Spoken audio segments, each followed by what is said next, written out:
Hi, welcome to High Road. My name's Andrew and welcome to a tutorial on how to use EQ in Pro Tools or equalization. Now this is not a thorough tutorial, this is a very basic overview, and what I want to show you in this tutorial is some of the basic EQ plugins that come with Pro Tools and a couple of others, and the usual way that you would use those in a mix. What we've got here is a song of mine called Questions. It's just some original music of mine.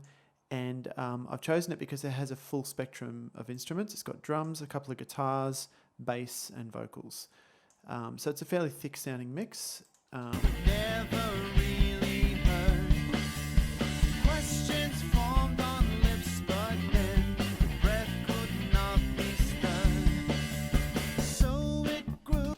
And I'm happy with the sound of it, and this is a good one to sort of demonstrate to you. So if we flick over to my mix window, there's a lot going on here, but you'll see that on almost every track, you'll see that there's several instances of EQ on each one.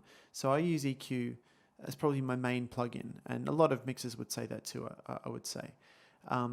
So I thought I'd show you the guitars first. So here's my two guitars.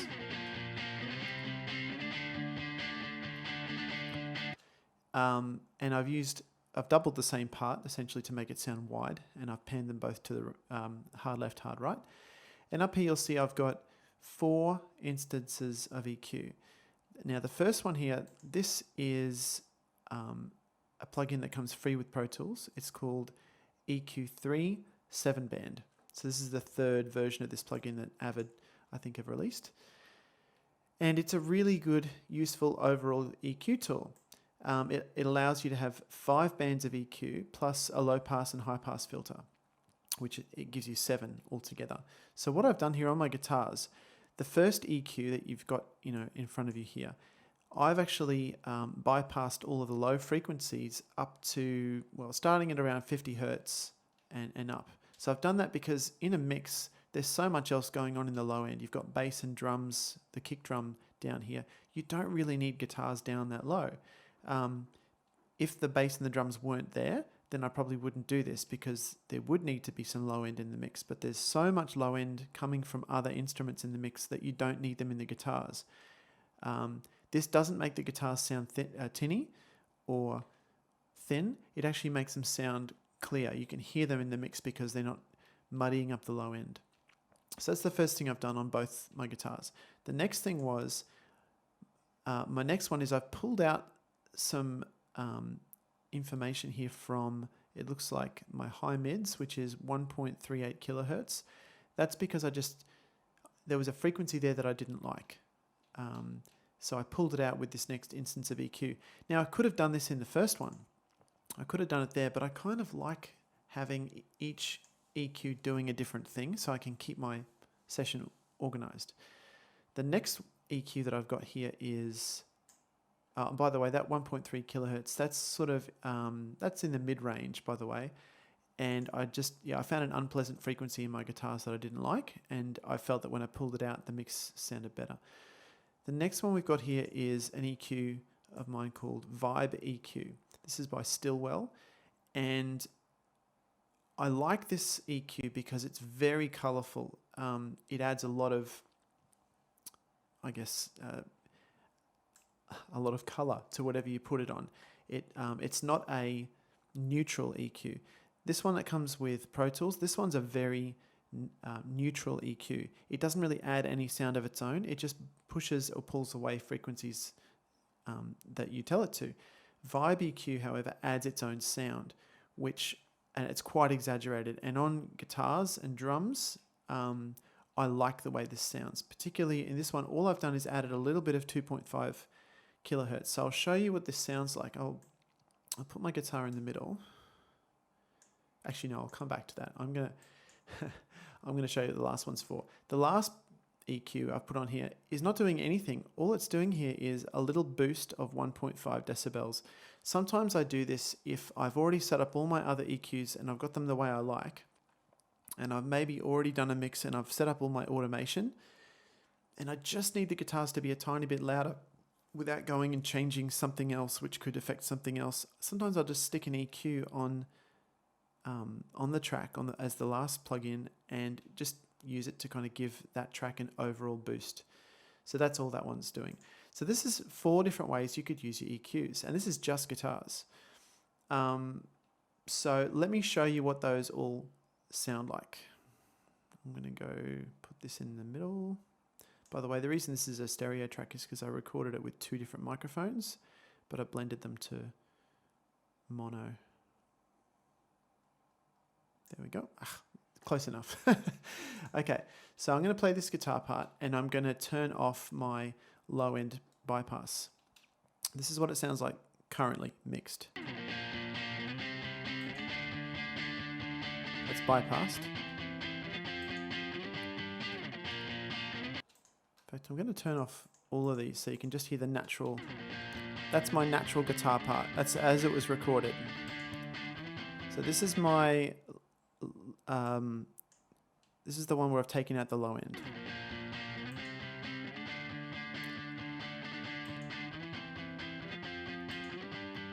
Now, if you can't hear much difference, that's partly because there's not much happening in the low end of this guitar anyway, but the microphones can sometimes pick up rumble and other sounds that were in the room at the time that don't need to be in the mix. So this is a common thing people do. They pull out the low end in the instruments that don't need them. Other examples would be snare drums, sometimes toms, cymbals, overheads, anywhere that you don't really need low end. By pulling it out like this, if you can't hear much difference, then that shows you that that low end doesn't need to be there.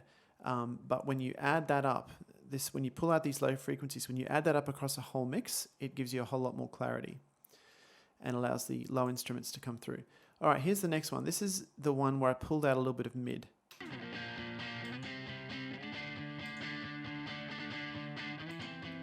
That one you should be able to hear if you're using good speakers or microphones. So you can hear that, I guess it sounds a little bit more mid-scooped, is what some people would describe that as. That's just the natural sound. And I've done that, that's taste. In the overall mix, I think that makes the guitar sound better and it makes other instruments come through in this frequency range better. Okay, now the Vibe EQ. This one's an interesting one. So at 2.5 kilohertz, I've boosted it. You actually can't tell how much it's been boosted. This is not a precise EQ. This is a color EQ, and you have to use your ears. Here we go.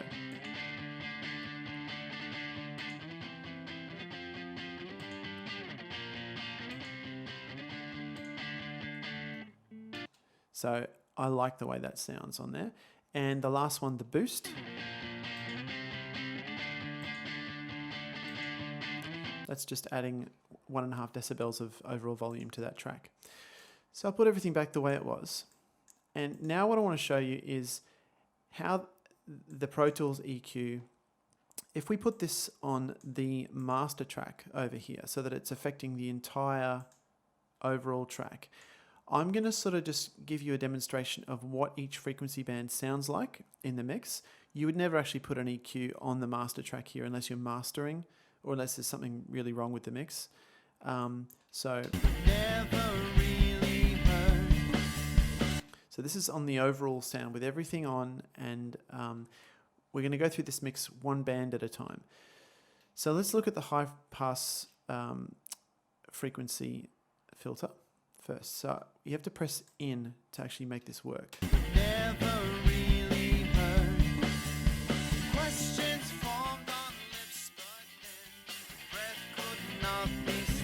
Okay, so that's what it does. It removes low frequency at whatever point you set.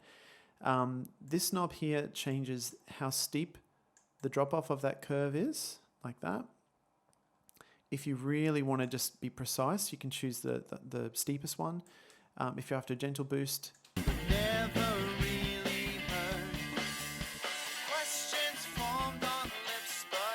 okay, so you can choose. I can't tell you what to do in your mix, but I'm just showing you what these do, and you may find a use for these. And by the way, I'm not suggesting that you do that to your mix. I'm suggesting that when we apply this to a whole mix, you can hear what it's doing more clearly. That's all. So now we do the high frequency one.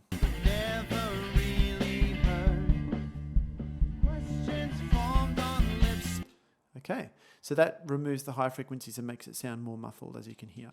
Now if I pull this down somewhere in the middle, and I'll make the curve a bit steeper. Never really heard. Formed on lips. Sometimes this is a handy tool to use if you're trying to find a frequency in the mix that's giving you problems.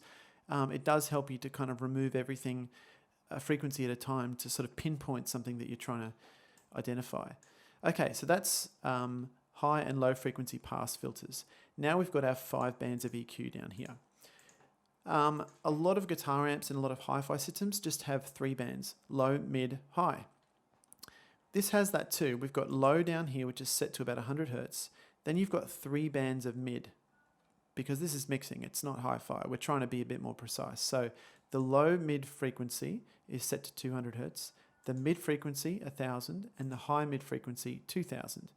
Above that, we've got the high frequency set to 6000 Hertz. So this gives you an idea of what kind of numbers are associated with those EQ bands.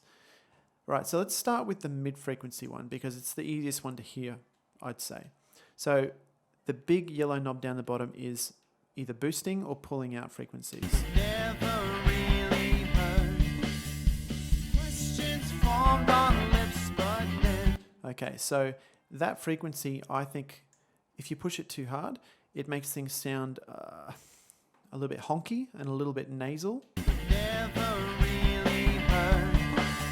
If you pull it out, it makes things sound a bit gutless. Never really heard. Question. So that's what that frequency sounds like. Whatever subjective descriptions you want to come up with, that's up to you, but that's kind of how I hear it. Now in a mix, you can change the frequency of this band. So the next one up here is frequency. If we want to change that to be higher or lower, as you saw that I did, Never really heard. Questions formed on lips, but then you can change the frequency. I'm going to put that back on 1000. And lastly, we've got this thing up here called Q. Q is the width of that bump. So I can make it narrower or I can make it wider depending on what I want to do. It completely depends on how you want to use it. Sometimes I do this on kick drums. If I have a particular frequency that I want to come through, I'll push a particular frequency like this. Often it's 2.6 kilohertz, so it would actually be the green one here. But that's one way you could use it. So let's have a listen to Q. never really heard. Questions formed on lips, but then breath. There you go. So I'm going to return that to kind of where it was at. I think it was just set to 1. And I'm going to return my gain to 0. So that's your classic mid frequency of 1000 Hertz. If we go up from there, we've got the mid frequencies, high mid, sorry. Now 2 kilohertz, that's kind of getting into vocal range, or where a baby would cry. Never really heard. Questions formed on lips, but then. Okay, now you already know what the other controls do, so I won't show you those. High frequencies, 6 kilohertz. I guess it's sort of subjective what you call high frequencies. Some people call high frequencies anything above 4.5 kilohertz, and it can go all the way up to 20 kilohertz, which some people find hard to hear up there. For musical information, there's not much above 12 kilohertz that's of much musical relevance. So this is a sort of a subjective number. It depends on what you're recording and how you hear. Never really heard. Questions formed on lips, but then. So the kind of frequencies that you'll find in the high end will be cymbal sizzle. Sometimes the S sound on a vocalist when they say words like loves, the S on the end will be somewhere up in the high frequencies, and you can if their S's are too harsh, you can address that here. Sometimes the sort of the zinging sound on an acoustic guitar will be found in this range as well. Or you'll hear it straight away. If you start playing around in your mix, you'll hear what kind of things are up in that range. You don't want to boost everything. It does sort of feel like it's magic sauce up there. When you push it, everything sounds better. But you really have to be picky about what you push, because if you push everything up there, then it can create a real yucky sound. Okay, let's go back down towards the low mids. So low mids, 200 hertz. This is kind of bass guitar territory. Never really heard. You see when we pull it out, the mix just loses all its definition. Never really heard. Low end definition, I should say. Never really heard. So it's not super low down here at 200 hertz. It's kind of, this is what gives maybe a snare drum a little bit of girth or a little bit of impact. Having some information down here can help. Never really. But yeah, you can play around with that in your mix as well. And down here in the very low frequencies, the red band, 100 hertz is quite low. That's sort of only the kick drum and the bass guitar would really be doing anything relevant down here. Sometimes a tom, if you want to get the full range of a tom drum or a floor tom, you might be down here. And if someone's a really deep singer, there could be things down here as well. But in a mix, even other instruments that aren't bass and drums, you probably don't really want them to be occupying too much of this frequency range in a mix because it'll get too muddy. Never really heard. Can you feel that? Questions formed on lips, but then breath could not be. These sort of frequencies, you really feel them more than you hear them sometimes.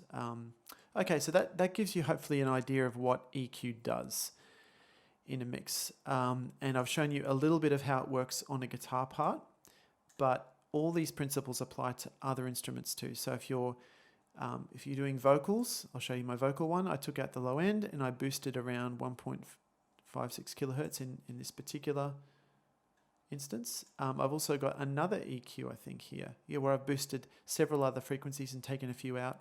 So this is kind of, how do I explain it? When you're cooking in the kitchen and you're using spices and flavors and sauces, sometimes you might want to get creative and you may mix and match things and see what happens.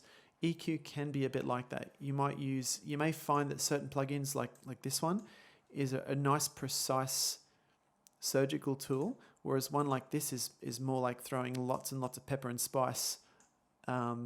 And you know, there's a lot of plugins by a lot of different manufacturers out there to try out, and it can be quite fun and exciting to hear what they all sound like. So I hope that's been helpful.